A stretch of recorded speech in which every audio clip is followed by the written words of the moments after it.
pirated Ableton. Yeah. So I guess like in a COVID world where I have no money and I'm spending my money on records, and when I can pirate things, I'm gonna do it. And this of course is like obviously I'm gonna support artists and stuff in terms of like software.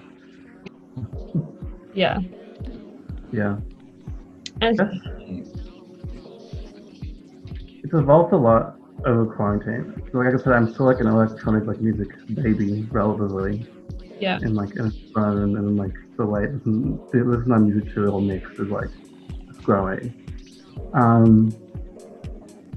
I don't know how to describe it. It'd be like the Nectar Tea, which is like the Nectar Girls, or that particular DJs who are obviously Andy Garvey, who's like huge and like incredible. Yeah. Like Rosa Terenzi, the bunch of ladies, they're killing it. Yeah. I think it's been incredible. Yeah. Like cultivating, like trying at least trying to supplement some sort of community. Like that's not physical. Like it was like Room 2 Radio, which I remember being like the first like live stream I watched in COVID, being like, whoa, this is cool. Like in my bed. Yeah. Now everyone seems to have a live stream. What event was that? I missed that. Room 2 Radio. Room 2 Radio. Cool. Yeah, like now everyone has a live stream. That's like fun. That's great. It's like at least with my like listening habits has changed, but in terms of like affecting my practice as like a DJ or like a producer, like it's helped me as like it's especially as like a photographer and a visual medium creator too. So like that's been my priority personally. Like that's been like my personal outlet, but in relation like music has always been there and it helps and support in works in a relationship between those two sort of like audio visual. Right. Like for example, for when I worked, I was and am collaborating with him on like an ambient piece. It's for when I'm proposing some more exhibitions and stuff. Well, I've applied for an exhibition. If I get that, I'll obviously use that as well. Yeah. What exhibition? Well, I applied for. Well, I'm gonna apply for it everywhere. But like one I applied for it recently. It's for a gallery in Melbourne called the Centre for Contemporary Photography.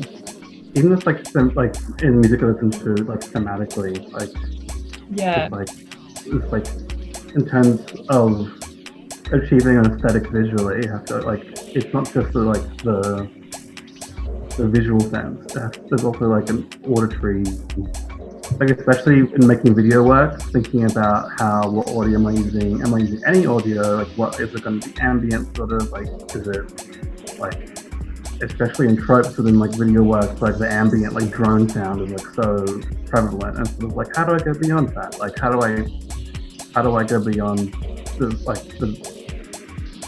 audio conventions of a video work? Like yeah, right. They're constantly referring to each other.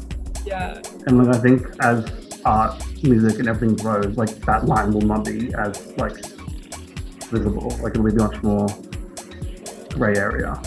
Yeah. I like to like make my own music, my own work, and my own video work. I think that's actually more of a goal for me being like performer or like DJ or producer. Even though that is fun, I think like using these skills as a way to facilitate like different avenues within my visual art practice. It'll just like continually help. Yeah. Was just sort of like a lot of it is sort of like. So no, it wasn't really that at the beginning. It's sort of like I want to do this thing that I'm interested in. Yeah. Which is music. Like I've been like I want to learn how to DJ. I want to actually know and appreciate what the actual skill is. But then it sort of turned into realizing that it's like an interchangeable skill and it's a fluid skill that goes in between different what's the word? It's like different disciplines. Like it's like an interdisciplinary skill. True. That I can apply elsewhere. Obviously I listen to music and I make music for fun and for like just like the vibes. But also like I've discovered a much greater practice for it. Yeah.